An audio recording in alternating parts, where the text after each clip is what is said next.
topic, parenting in the 21st century, the formidable task for all of us and parents of our patients.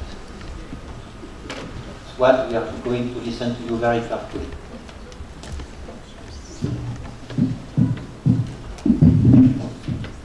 Good morning again, and I think the formidable task is going to be to present after such two very impressive presentations. This is making my presentation more difficult.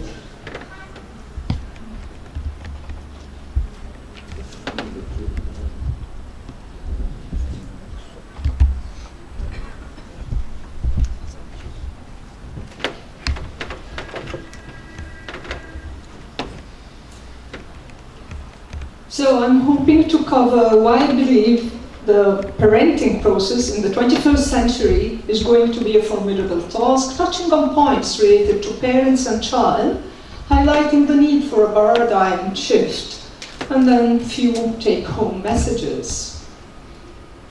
It is formidable because everything changed and is changing at an extremely rapid rate. Concepts, expectations, norms of development, and as such, making 20th century models that have been for long had beliefs and models obsolete.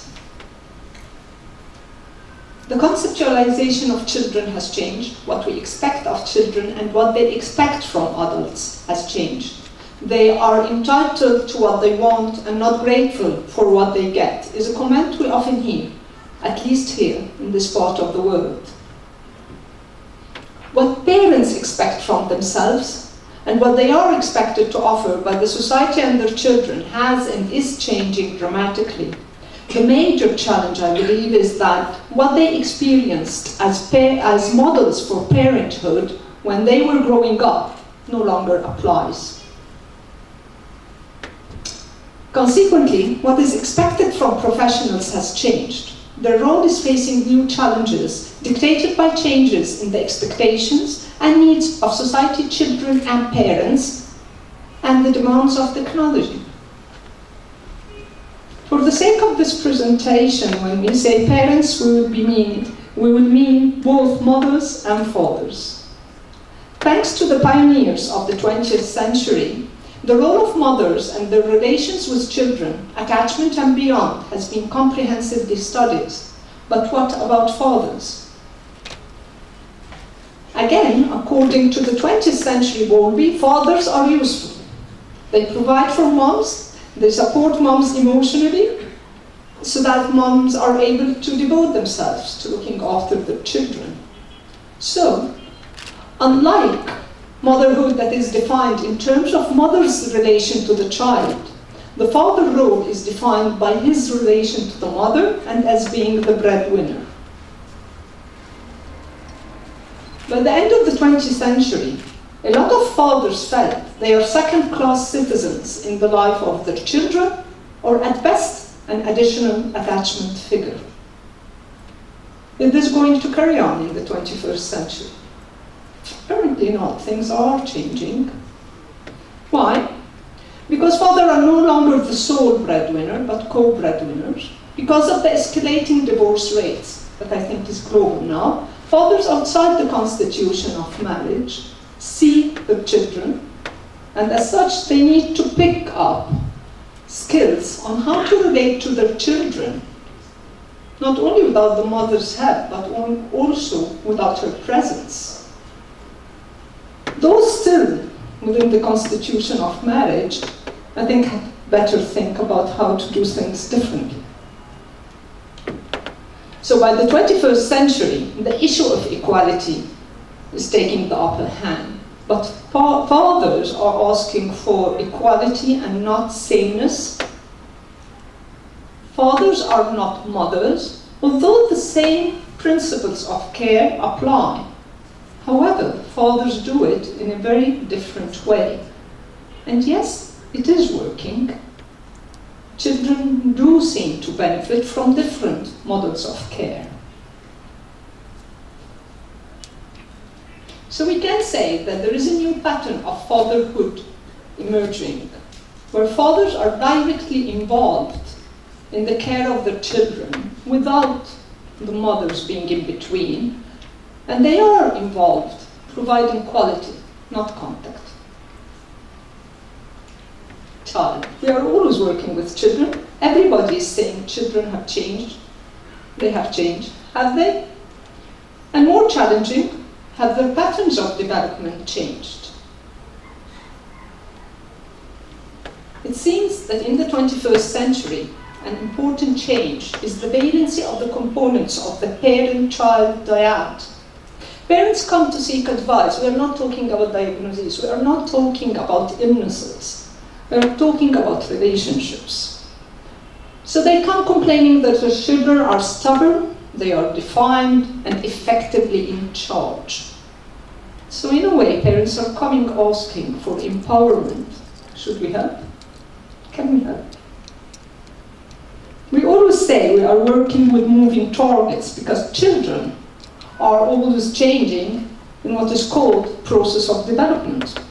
Not only that, but different domains of the child develop at different rates. Quite often we would get a father or a mother saying, my kid is way ahead of his age. When you hear him talking and the way they think, I'm very impressed.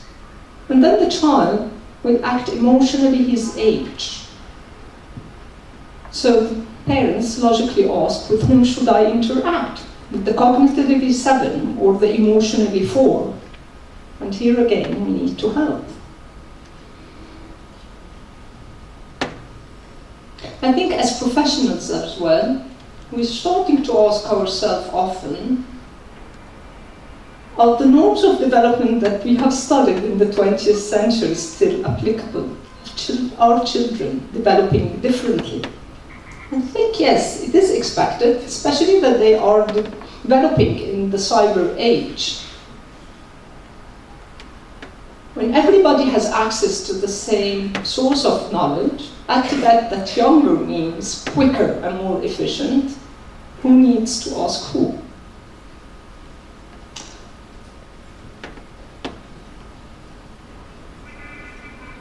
Sorry.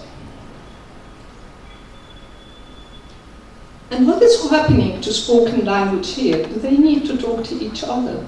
And then in clinics we keep on talking about delayed language.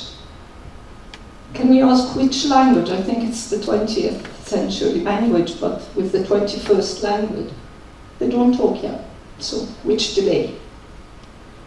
With all these changes, a lot of the 20th century slogans are obsolete.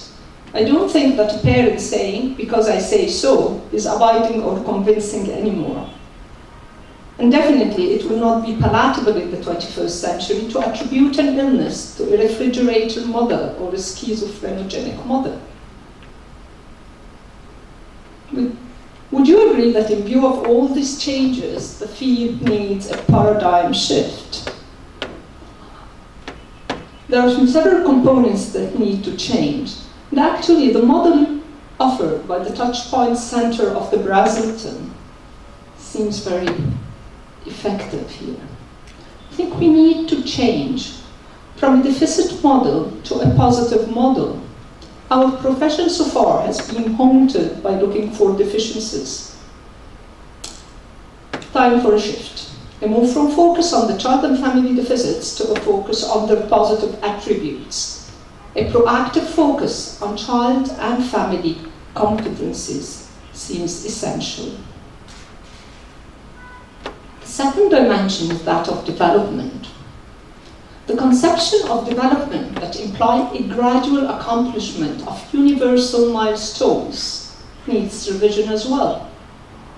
Normal development does not progress evenly nor gradually along a smooth upward line of development.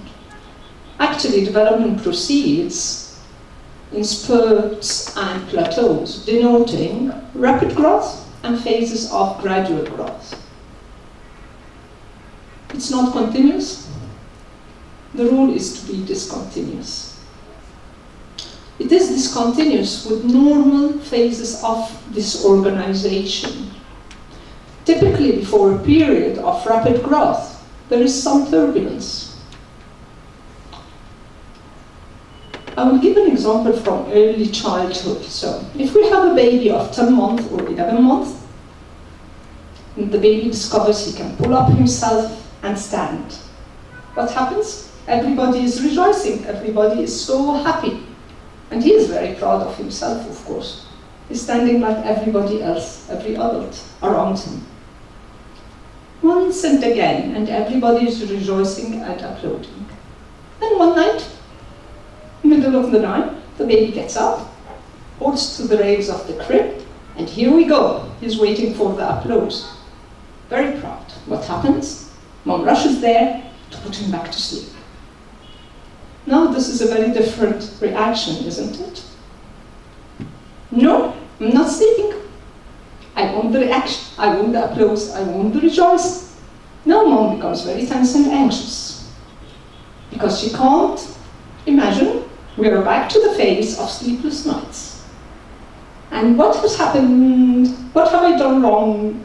Why are we regressing in a skill that we have gained?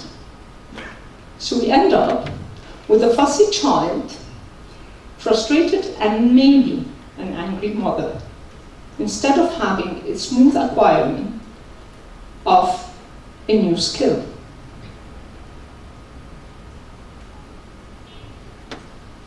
And this is risky.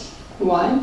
Because if the parent system cannot accommodate this normal disorganization, the threat is a developmental derailment. Well, I think we should tell parents in advance if their kids are starting to walk, they should expect a sleep disturbance. The third dimension is change, a shift from being prescriptive to being collaborative. Professionals tend to be prescriptive with the subtle assumption that experts should know best. What we really know is there is no way to know it all. Each family has its uniqueness. The one-size-fits-all is non-applicable. With collaboration, we mean recognition that the parent's expertise is of great value, and rather than giving one-sided directions, to establish partnership with the parents is more productive. We have been trained that the gold standard is to be objective, but what about empathy? It is greatly needed, because just as parents will not benefit from a directive one-sided advice, they will not benefit from a dispassionate, aloof approach. So if the aim is an authentic alliance, then practitioners' emotions are resources, especially when used knowledgeably, and they would be very constructive. This is not new. I think this was what Hippocrates meant when he said, let your best means of treating people be your love for them, your interest in their affairs, your knowledge of their condition, and your recognized attentiveness to them. A very holistic approach. Not zooming on negative things, not zooming on even diagnosis. Well, if we agree that parents are experts, and that professionals or parents are two bodies of experts collaborating together, what will happen to the strict discipline boundaries we are abiding to when we were the sole experts?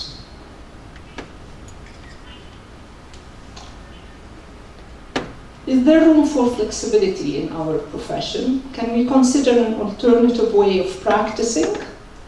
I think this will be the challenge, and it needs a lot of creativity. Okay. Take-home messages. Theories should remain theories. They should never be converted to ideologies. No matter how long a theory will continue to hold its ground, it will change. And the 21st century, I think, is going to witness a lot of changes. We need to collaborate with parents, but we need to stop limiting ourselves to mothers if we have a choice. Sometimes fathers don't show up in this part of the world. This is not about feminism, this is not about a revolution. When we talk about parenting, it doesn't make sense that we dismiss 50% of its manpower. Throughout our continuous professional development, we strive to update knowledge and add new skills. I think at least in the area of parenting, we need more. We need a paradigm shift. Thank you.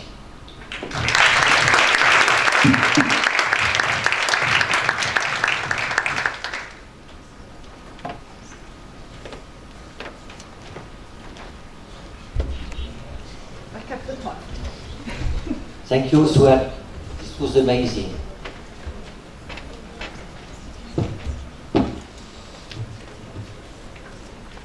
We just finished 3 amazing talks here in this room, and we are open for any questions for Emily. Yeah.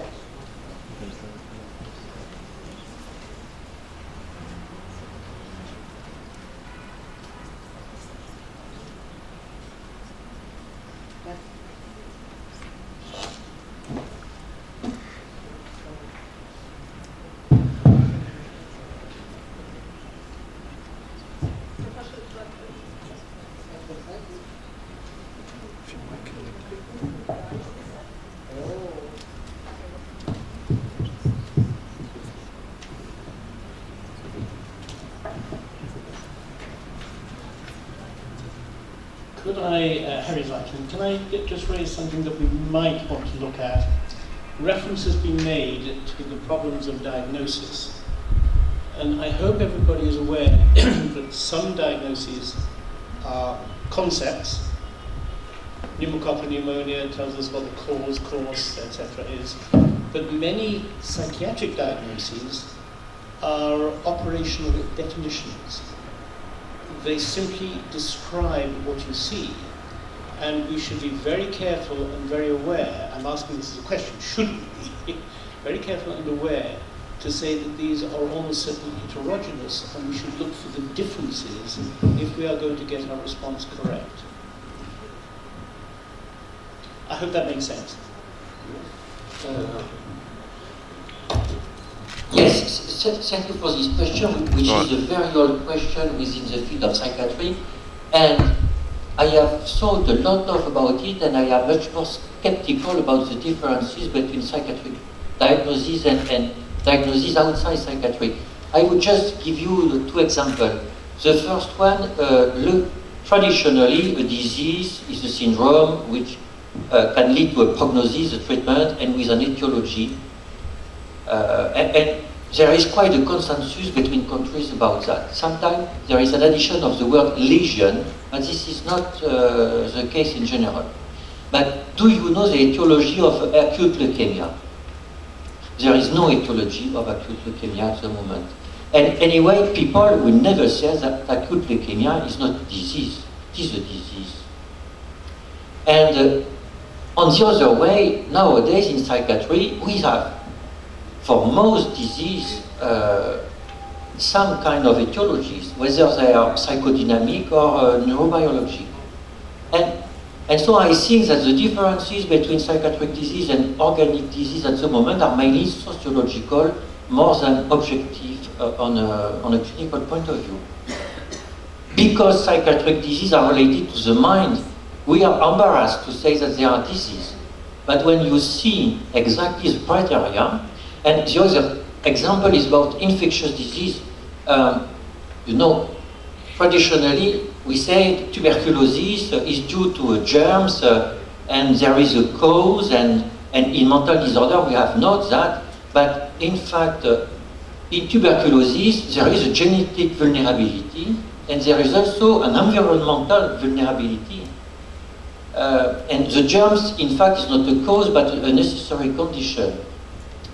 And after all this year of thinking about mental disorders, I do think that there are mental diseases, just like in other medical disciplines. But this, I know this is an open discussion and very difficult.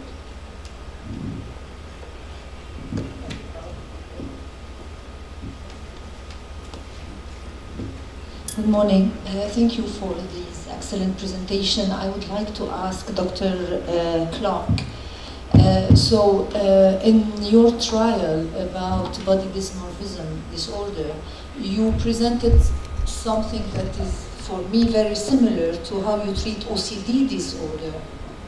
So, is there any specificity that you've introduced in this trial regarding specific techniques in CBT addressing body dysmorphism differently than when you address OCD? Thank you. Yes, I mean the similarities are tremendous to OCD because it's one of the OCD-related disorders. So the central tenet of treatment is exposure with response prevention. Now there is a debate within the literature overall as to whether habituation as a key component of that treatment is what's required. There is something about the learning process that goes on during ERP-based CBT. So the similarities are enormous, but yes, I alluded briefly to some of the packages that are specific to BDD. So certain young people have, for instance, particular difficulties with reflective surfaces. The way they look at themselves in the mirror it's been studied and is very different to controlled populations. And so we would potentially include, for those kids who need it, training on how to look at and how to live with mirrors and reflective surfaces. There are also components that are added in as needed. As I say, on attention training, there are many of the kids who come through need work on previous traumatic experiences and have particular traumatic memories. So there are enormous similarities, and that's why it sits well in our team, where the majority of the patients we treat have OCD, but yes, there are differences in the overall.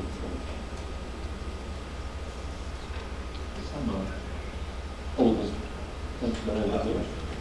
It's okay. You have the mic.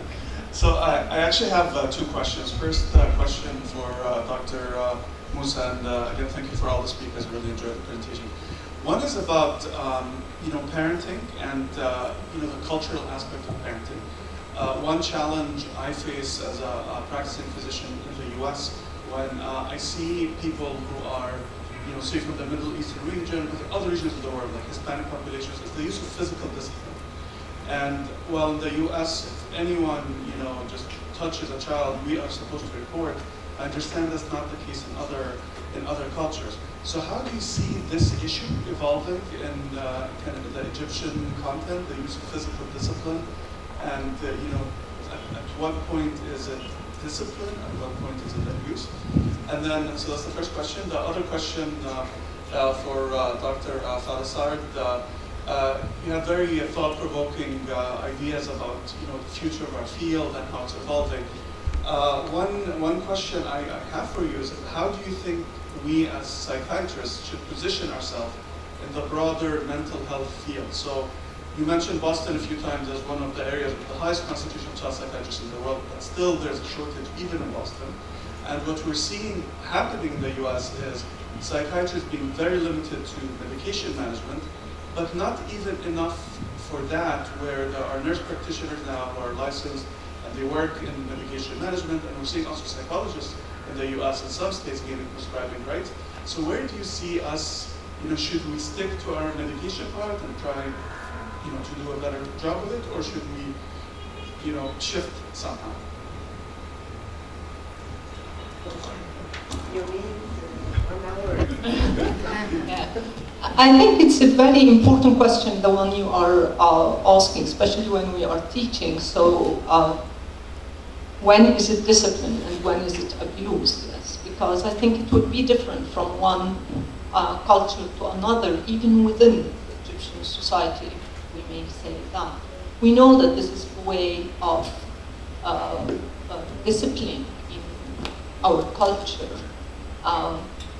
So what measure are we going to advise so that it is not overused, number one, and that it is effective? Because in the clinical practice, the first thing is no harm to the child, yes.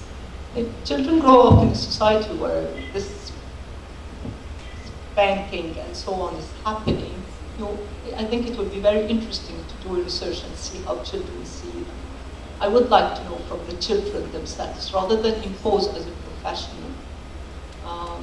But I mean, abuse is abuse. I know that you can move the line in this harm or the intent of harm. This is in the definition, so this is something that you will take into consideration. Quite often, I find younger colleagues asking parents not to use physical discipline. And one would see, well, how can I discipline? So either you offer effective methods. I think the point is to offer parents effective methods that would convince them not to use them.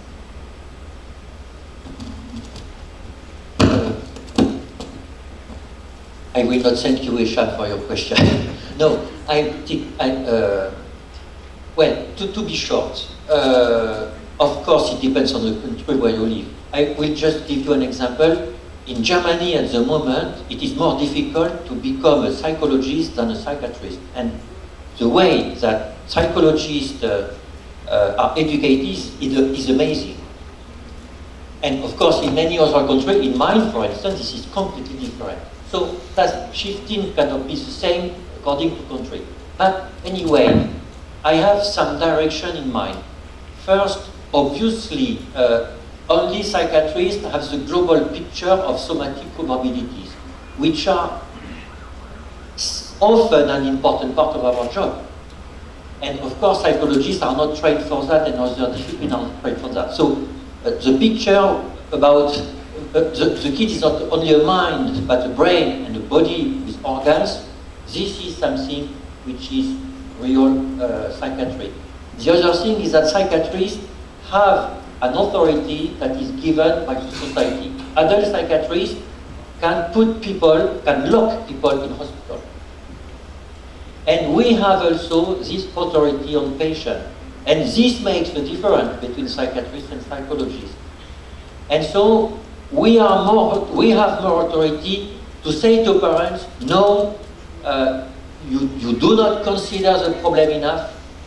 You are making a wrong decision. I think psychiatrists are more comfortable having authority with parents than psychologists. And the third point is that I think that in the future, we will have to deal more with very severe disorders, and the other member of the team will be better with the less severe disorder. But who knows?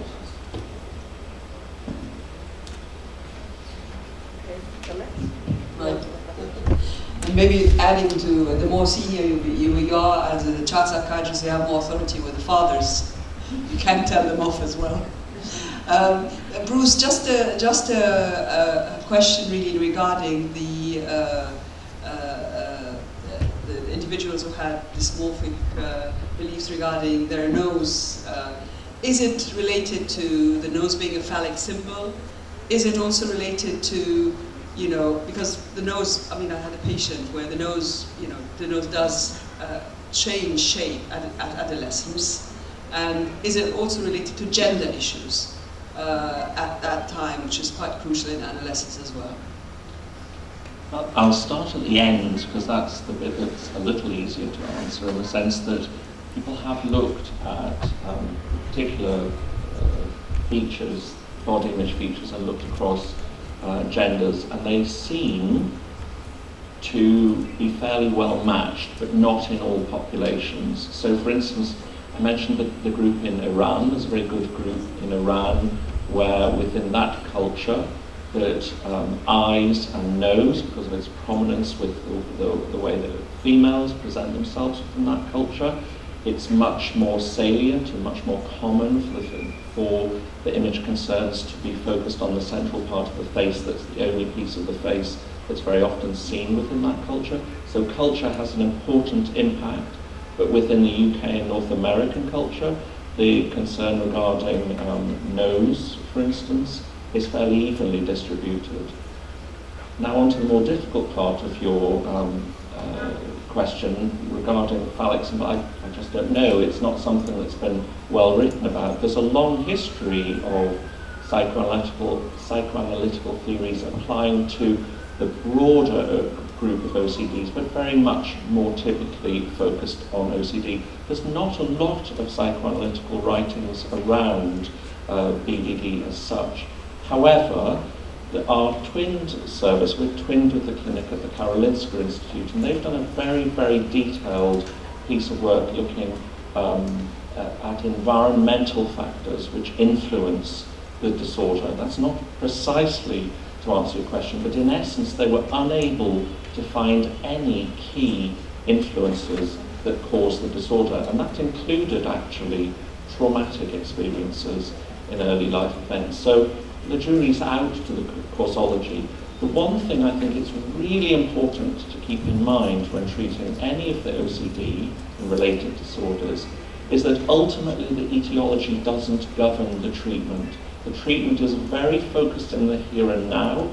The most efficacious treatments, particularly for OCD, are CBT, including exposure response prevention. And so the modern epoch of treatment actually doesn't do a lot of referencing what the cause was. We don't know what the cause is, and it doesn't seem to influence treatment outcomes.